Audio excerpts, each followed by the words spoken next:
আম্মাজান হযরত আয়েশা রাদিয়াল্লাহু আনহা থেকে বর্ণিত।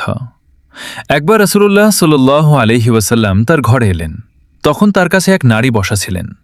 রাসূলুল্লাহ সাল্লাল্লাহু আলাইহি ওয়াসাল্লাম জিজ্ঞাসা করলেন, ইনি কে? আমি আয়েশা রাদিয়াল্লাহু আনহা বললাম, ইনি অমুক নারী, যিনি তার অতিরিক্ত সালাত ও আবাদতের জন্য সমধিক পরিচিত। রাসূলুল্লাহ সাল্লাল্লাহু আলাইহি ওয়াসাল্লাম বললেন, ক্ষান্ত হও। আল্লাহু আলাইহি ওয়াসাল্লাম বললেন, ক্ষান্ত হও, সাধ্যের ভেতরের আমল করাই তোমাদের জন্য আবশ্যক।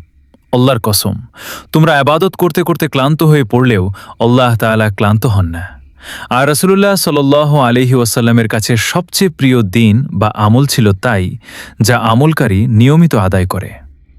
মূল শিক্ষা: আমলে ধারাবাহিকতা। আল্লাহর কাছে পরিমাণানের চেয়ে আমলের ধারাবাহিকতা বেশি প্রিয়। অল্প আমল হলেও তা যদি জীবনভর নিয়মিত করা হয় তবে তা আল্লাহর কাছে অত্যন্ত পছন্দনীয়। সাধ্যের অতিরিক্ত আবাদত নয়। সাধ্যের বাইরে অতিরিক্ত কঠোর আবাদত নিজের ওপর চাপিয়ে দেওয়া অনুচিত, কারণ এতে মানুষ একসময় ক্লান্ত ও ধৈর্যচ্যুত হয়ে আবাদতেই ছেড়ে দেয়। আল্লাহর অসীম রহমত।